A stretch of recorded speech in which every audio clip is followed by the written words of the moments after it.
রাজধানী আগরতলায় গত কয়েক বছরে দ্রুত নগরায়নের সঙ্গে পাল্লা দিয়ে বেড়েছে জলাশয় ভরাটের অভিযোগ। ছোট বড় পুকুর, মাটি ও নির্মাণ বর্জ্য ফেলে ভরাট করা হচ্ছে বিভিন্ন ওয়ার্ডে।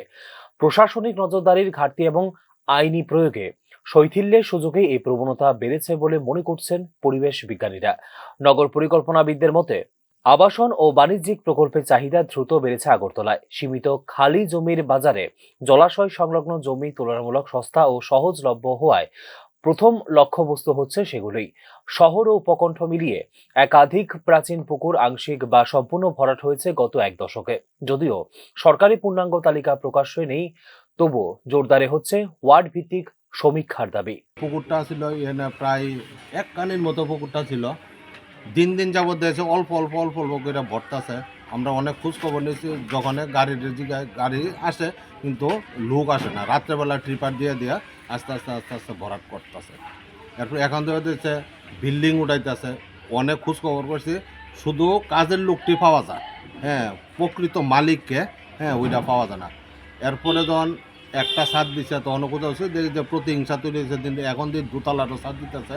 এরপর আমরা একটু শক্তভাবে চিন্তা ভাবনা করলাম অত্র এলাকার সবাই নিয়ে, যে এই পুকুরটা অত্র এলাকার মধ্যে আর দ্বিতীয় কোনো পুকুরও নাই রুট সাইডে। আমরা চিন্তা করলাম আর সেটা এদিকটা যে কোনো একটা আগুন টাগুন লাগলে এটা পুকুরের তো নিশ্চয়ই দরকার, জলের দরকার। দ্বিতীয় কোনো জায়গাতে এই ধরনের পাওয়া যাও না বা এদিকে নাইও। আমরা চিন্তা করলাম এটা যে অবৈধভাবে নিশ্চয়ই এটা ভরাট হইতেছে। হ্যাঁ, গভর্নমেন্টের পক্ষ থেকে তো নিশ্চয়ই এত বড় পুকুর ভরাটের কোনো পারমিশন দিত না। এরপরে রাজ্য ও কেন্দ্রীয় পরিবেশ সংরক্ষণ আইন অনুযায়ী জলাশয় ভরাটের ক্ষেত্রে নির্দিষ্ট অনুমোদন প্রয়োজন। এই ক্ষেত্রে স্থানীয় নগর সংস্থা ও ভূমি দফতরের সমন্বিত তদারকি বাধ্যতামূলক। কিন্তু অভিযোগ, অনেক ক্ষেত্রেই আইনকে বাইপাস করে চলছে অবৈধ নির্মাণ বা অনৈতিক কাজ, এইভাবে অনৈতিকভাবে পুকুর ভরাট এটা করছেন, এটা আমরা কোনো তো এলাকাবাসী থেকে মানি না। তো দেখেন না, অল্প এক কানের মধ্যেই এখন মনে হয় আধা ঘন্টা জায়গাও নাই।